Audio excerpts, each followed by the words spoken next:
YB stays on your neck. Chuck me in with Povetkin, chuck me in with whoever you want. I want to go. I live for it. I live to fight. I love it. And I believe again that's why I'll beat David Pirce. When the going gets tough, his body reacts against it and he tenses up and he gets tired. Go and get stuff with me, I fucking love it.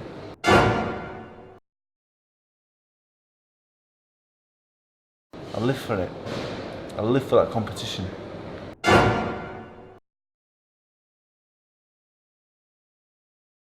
When the going gets tough, his body reacts against it and he tenses up and he gets tired. Go and get stuff with me, I fucking love it.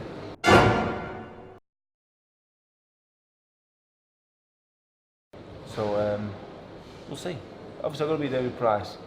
If I do, I have been looking past David Pirce. Every time I get up at 6 o'clock in the morning. You know, I like Dave Allen, but you know, I think Sky was just blowing his bubble, like blowing his balloon too much. Like, you know, he's a real deal, but really and truly, you know, from what I'm hearing, he was in the bar last night until 2:30 in the morning. So he don't want it. You understand? So I'm happy. Dave. Hello everyone. Just want to let everyone know that I've seen all the messages and stuff, and not all of them, but I've been reading them all, and I can't reply to them all, but I appreciate them all very much. 99.9% of the people are just nice people, and I appreciate you all. And I feel all right. This high don't feel fantastic, but just have a few days off. I'm gonna go to the doctors next week. Just have a full medical. You know, I've not been very well. I've been suffering with a lot of headaches and a few other health issues. Need to get them addressed and sorted, and you know, I'd love to fight, love to keep fighting. I love it, you know. Last night I just got beat by a man who was too big for me and ultimately too good. So we live and we learn. Yo, my dance, make sure you hit that like button, comment, subscribe, and obviously hit the bell for notifications. So as we all just quite comically heard there from Dave, Papi de la Quitter Allen, aka the White Rhino, has now been tranquilized by Dave Chinny Pirce. Now, the reason I'm doing this video is because I don't feel we did it enough justice last time. My reaction video to the fight, I was emotional, I was heavily invested in Dave, but I'm even more pissed off now. I'll tell you why, because rumours have come out, allegedly, as we heard there, Derek Chisora said that Dave Allen was in the pub at 2 AM, and I think it's all a bit of a joke, to be honest. I really do. I think Dave Allen has mugged the fans off, and I see him now trying to do it again. And what I mean by that is this. We look at all of his tweets, he's trying to get, oh yeah, don't worry about me, guys. Oh, he's trying to pull on the heartstrings of people. Listen, you talk the whole gang, oh yeah, whenever I get hurt, I love it. Yeah, I love it in the thick of things. When I'm in the thick of things, that's why I love to get stuck in. Where was that in the Dave Pirce fight? You did nothing the whole fight. Where was the getting stuck in? And now you say, oh, I'm an old man. You're 27 years old. There's nothing old about you. And the problem is with Dave Allen, he's good versus bums, and he bottled it again. We already saw it, to be honest, in the Leroy Thomas fight. That was his first fight, where the pressure was on him. He had a good camp, and he got cut. But even in that fight, the first 4 rounds, he wasn't doing anything. He's good at rolling off the couch, and when there's no pressure.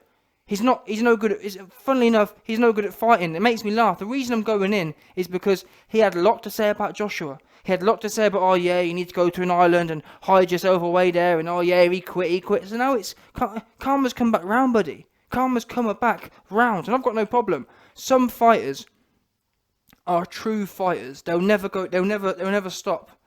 Now, and to be honest with you, that's why I didn't really react to it. When Dave Allen made them comments, I thought he was one of them guys. So you look through my videos. You'll never see a video from me criticising Dave Allen about anything he said. Because from where I was sitting, I was thinking, you know what? He was in there with Ortiz. He was in there with Yoka.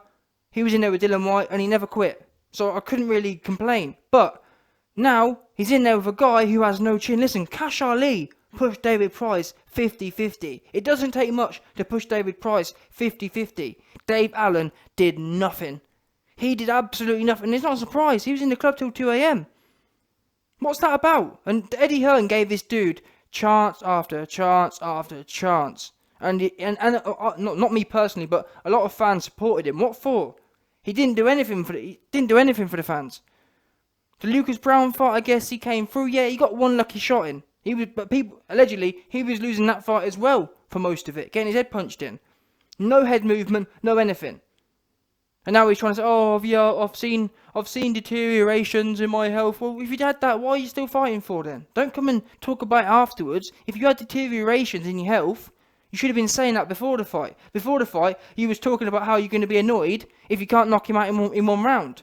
Where was that attitude in the fight? I didn't see any of it. There was no ruthless attitude in that fight. You got in there, and I feel, to be honest with you, there's a number of things that have happened to Dave Allen. Number one, he has a sparring partner mentality. And a sparring partner mentality is a very particular thing. It's where you've done so much sparring in your life. You just kind of, you have one gear. Dave Allen is a one gear fighter. He only can, does that make sense? There's never any urgency. It's always that sparring mode. There's never any fear. There's never anything. There's never anything that gets him going.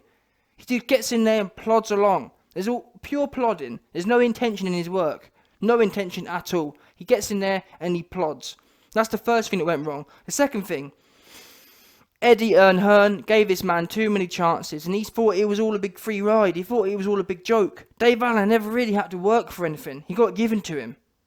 And when you get stuff given to you, time and time again, it's easy just to turn up and go through the motions. And Eddie Hearn said himself, he said that, well, Dave Allen said, oh yeah, I'm an old man, I've mellowed and all this business. And Eddie Hearn speculated that maybe, I think allegedly he's earned like a couple $100,000 in the last year from fighting, which is a lot of money, and apparently that's mellowed him. He's not as hungry. Before, when you have to fight for 10 grand a pop or 5 grand a pop, it makes you hungry because you know, I've got to perform my best because I've got to pay rent tomorrow, or I've got to pay rent next month. But Dave Allen is mellowed, and that was a very poor performance. And I don't want to hear all the violin strings, and from his Twitter, you can just see it all. It's all the violin strings business going on. Do you know what I'm saying? Oh, yeah, everyone's on top of me now, because obviously a lot of people have mentioned the things he said about AJ, and Dave Allen saying he's trying to make, oh yeah, well people are making up things I said and all this. No, you came out and you called him a quitter. So stand by what you said. Stand by what you said. Don't now try and backtrack. You jacked. We want to know why you jacked. And let's get it straight. A lot of people have been in my comment section saying, oh, no, the corner stopped it. Listen, the corner stopping it, for me, is as good as jacking. Unless there's some proof of you standing up and refusing. Dave Allen didn't stand up and refuse. And besides, people have heard him in the corner saying, stop the fight, I've had enough. He had enough. And he's even admitted himself, because he said, oh yeah, I'm not as much a hard man as I was before. So you quit, basically. Come out and say, listen, I got in there, it got a bit too tough, and I jacked. Because before, as I just showed you, before, you were talking about how ruthless you were. Oh yeah, I'm not like other fighters. I'm not like AJ. When it gets tough, that's when I dig down. That's when I love it. Where was that attitude last night? And I'm not being funny, you was fighting Dave Pirce. You were fighting Dave Pirce, a man, you've only got to tickle his whiskers and he goes over. You got in there and you jacked, and you stood there right in front of him. Dave Pirce, to his credit, had a heavy back session with you in there. Heavy back session. Very embarrassing. No head movement, no anything. What have you been doing in training? Everyone's sucking off this new coach. What's he been doing? To be fair, I'm not even sure what they've been doing. Maybe they did learn some things, but Dave Allen, sparring partner 2.0. Dave Allen's the most famous sparring partner. He gets in there and he plods along, and then wants to get all the sympathy. Oh, I've had gambling problems. Oh, that's great. Everyone has issues and whatnot. But my issue is, when AJ was down, this man had a lot to say. So when everyone else now has got a lot to say about your opinion, don't be sitting there and crying about, oh well, people are taking it a bit too. All this business, take it, soak it up, love it. Because you was talking about AJ needing to soak it up and love it. You got beat up by the Liverpudlian plumber, filled you in, good and proper, made you quit, made you jack as well. Made you jack. That's the end of it, fully. And all this business, apparently as well, he was in the pub drinking after the fight as well. After the fight he was in the pub, after the hospital. So, anyway. Listen man, Dave Allen's finished in my book. He got a lot of hype. I don't blame. A lot of people have been blaming Eddie Hearn, saying, "Oh, Eddie's going to get someone killed these days." And what they don't realise is, these guys are all adults. They're all 30-year-old men. They don't have to take any fight. They can turn down any fight they want. And the other thing is, people want to criticise Eddie Hearn, but put it this way: could Frank Warren have got the calibre of fighter of Dave Allen? Could Frank Warren had got Dave Allen paid 300 grand? I don't think so. Listen, Frank Warren's got world championship level fighters who can't make 300 grand. Billy Joe Saunders barely making 300 grand. Never mind anyone else. So let's get it straight. Without Eddie Hearn, Dave Allen will be on Frank Warren's undercard, fighting once a year, on a Fury undercard probably, once a year. So anyway, I've got to be honest, I had a lot of faith in Dave Allen, so did a lot of other people, but it's a shame, he's finished it. I don't want to see no more of Dave Allen, man. I don't want to see no more of him. He's a waste of space. He gets opportunity after opportunity after opportunity, and he never takes the opportunity. He always wants to go in there and be mediocre. I remember the last time he lost, he said, "Oh yeah, he fought someone and it took him like, he went life and death with him. It weren't Nebo, it was one of them ones there, one of them bum fighters. He went life and death with them, and he said, "Oh no, that's it now. Yeah, I'm going to do it properly now." And every time it's the same thing with Dave. I'm sorry, it comes to a point now where I've had enough of it. I've had enough of him. He's full of crap. He's no good. He's mentally no good. He doesn't know when he's got a good thing going. This little run of fights, he had a really good thing going. He could have been in the gym, training properly, preparing his mind properly. Instead, he's at the pub at 2 a.m. in the morning, having a whale of a time. And then he loses, and then all of these gullible fans, "Oh, don't worry, Dave. Yeah, Dave. Yeah, we're your real fans, Dave. We're going to buy all your t-shirts and support your events, Dave. Yeah, Dave, don't worry, Dave." I don't get it. Support him for what? He doesn't want your support. He wants your money, that's it. He comes across as a guy, "Oh yeah, I'm just a normal guy." Yeah, but you're not a normal guy, because a normal guy would come out and put their hands up. Say to everyone, "Listen guys, I'm taking my boxing career as a bit of a joke. If you want to support that, that's fine. But don't come out making out you're training and making out you're investing in yourself. Come out and be honest, because you weren't doing anything at all." Oh yeah, that's another thing. If you go and check out Dave Allen's Twitter, he's now actually saying, to the contrary, he will actually be continuing. Once he gets his head checked out, he said if he can get medicals passed, he will be continuing. And I want to say this message. If he ever watches this video, let me say this.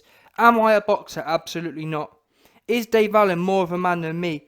Absolutely. All boxers are more of a man than White B. I have no problem saying that. Yeah, what I say sometimes can be controversial, but I'm saying what I'm seeing. And if I ever dare to get in there, that's the price you take. If you don't want criticism, don't get in there. And besides, the criticism isn't really coming because of how you fought. It's more to do with all the greasy stuff you talked before the fight. You talked about how much of a warrior you was. And Dave Price missed to touch me once and I'm going over. Bullied you all over the ring. When has Dave Price ever bullied someone in the ring? Come on, let's be real now. When is it? Dave Price is the one that gets bullied. By the way, let's get real. Dave Price is the one who gets bullied. Anyway, as I was saying, just in case Dave Allen ever watches this video, I want to say something to him. If you ever do continue to fight, don't even bother. If your head isn't moving, if I was you, I'd go back and watch some nostalgic Mike Tyson videos. Your head needs to be moving like that. Not arm on the pads, so I'll put a few slips and rolls in. No, in sparring, on pads, on the bag. Your head, I'd rather you do too much head movement than not enough. That's the end of it. You're not a big heavyweight. You're a 6'1". That's no good. These days, that's tiny. Your head's got to be moving rapidly. I know it's easy for me to say, but that's the bottom line. What separated Dave Price and Dave Allen last night was Dave Allen just stood there at 6 feet tall, getting pounded in the face. The only thing that can make this work half sharp is if your head is moving. And that's the other issue with this whole sparring partner mentality. In sparring a lot of time, because the trainers haven't got a clue what they're doing, they just allow it. If I was training Dave Allen, I'd tell Dave Allen, the minute your head stops moving, we're stopping the sparring. Or we're stopping the training. And if you can't do it, I'm not being your trainer no more. From now on, this is how it's working. Your head's moving, or I'm not training you. Not, "Oh, well, I'm getting some money, so I'll put him in there with like a stiff board straight up and down." I'd have integrity. I'm sorry, I would. I'd have integrity. That'd be the end of it. If your head ain't moving, I'm not training you. Because I'm not allowing you to get in there. I'm not having your life and your brain cells being on my conscience. But you got too many people who are licky for the money. Same as AJ's coaches. They're happy just to collect the check. They haven't got a clue what they're doing, unfortunately. They're just happy for the money. There's too many people, there's too many money grabbers in this sport who don't know what they're doing. How can anyone training Dave Allen not have his head moving? I don't get it. It's not rocket science. Mike Tyson laid the blueprint. And yes, of course, not everyone can be as explosive as Mike Tyson. Of course, that's not what we're asking for. I'm not asking Dave Allen to slip quicker than Mike Tyson or slip faster than Mike Tyson. I'm asking him to slip at all. However quick your body can do it, it needs to be doing it that quick. He goes in there and he's straight up and down, and you can't even say, oh well, he got tired. He was straight. His head wasn't moving from the very first round. Poor coaching, poor discipline.